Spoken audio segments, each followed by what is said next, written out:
Ligtas ba or safe ba ang bansang Oman?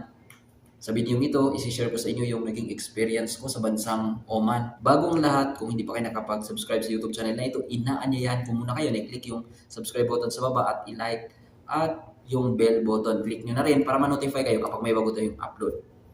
Gaano nga ba ka-safe or kaligtas itong bansang Oman? By the way, ako si Rob Kevin, former OFW sa bansang Oman, almost 5 years. Sa naging experience ko sa bansang Oman, masasabi kong itong bansang Oman, ibang-iba siya sa mga bansa na sakop sa Middle East. Kung sa like Saudi at iba pang mga bansa sa Middle East is meron silang nagtataasang mga gusali, mga skyscrapers.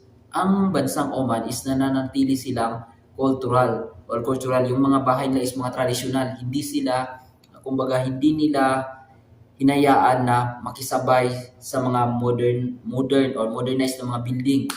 Kaya ang bansang Oman, kung mapapansin niyo, is hindi naman siya masasabing lumang mga bahay, pero more on traditional talaga ang mga bahay sa Oman. Pero syempre, meron pa rin namang mga malls, pero wala silang mga skyscrapers. Pero ang pag-uusapan natin sa video ito kung gaano nga ba ka-safe.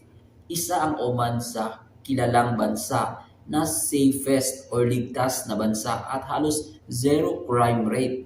At sa experience ko naman, kahit na nagja-jogging ako ng madaling araw, 2 to 3 a.m., kumbaga masasabi kong ligtas naman talaga ang Oman. Lalong-lalo na yung mga lokal. Maliban sa pagiging safe ang bansang ito is masasabi mong hospitable or friendly ang mga tao dito. Kaya nga na-enjoy ko rin yung almost 5 years ko sa Oman. Kaya lang umalis ako doon kasi syempre medyo kumbaga, kailangan natin magkaroon ng mataas pa na sweldo. Kasi pagdating kasi sa sweldo, medyo hindi ka talaga makakaipon, lalo na kung yung trabaho mo is like halimbawa, barista, juice maker, or yung sa mga, sa halimbawa sa mall. So, medyo maliit lang talaga yung sweldo at napansin ko is medyo mahal yung mga bilihin sa bansang Oman. Kaya mas pinili ko na lamang na i-try naman or sumubok sa ibang bansa at dito ako ngayon sa Saudi Arabia at kahit papaano masasabi kong malayong-malayo sa pagdating sa pag-iipon malayong-malayo yung ipon ko doon sa Oman. Kaya masasabi ko na Oman, maganda siya lalo na sa mga turista, maganda rin mga tourist spot.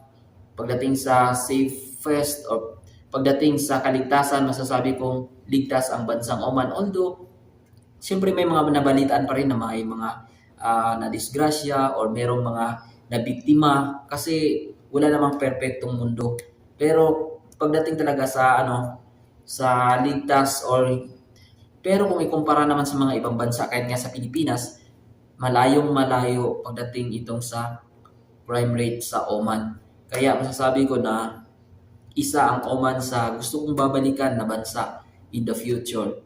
Hindi bilang isang worker, siguro bilang isang turista na kung mabigyan ng pagkakataon kasi nakakamiss din itong bansang Oman. Kung makapunta kayo sa bansang Oman, kahit yung kanilang kabisera or yung capital city ng Oman is Muscat, puro bundok, makikita mo halos mga bundok. Although meron man, masasabi mo, ma-identify mo naman na capital city siya kasi meron namang mga malls, may building pero walang mga skyscrapers. Yun lang ang kaibahan. Pero pagdating sa tourist spot, maraming mga tourist spot ang bansang Oman. At siguradong masasabi kong safe ang bansang ito.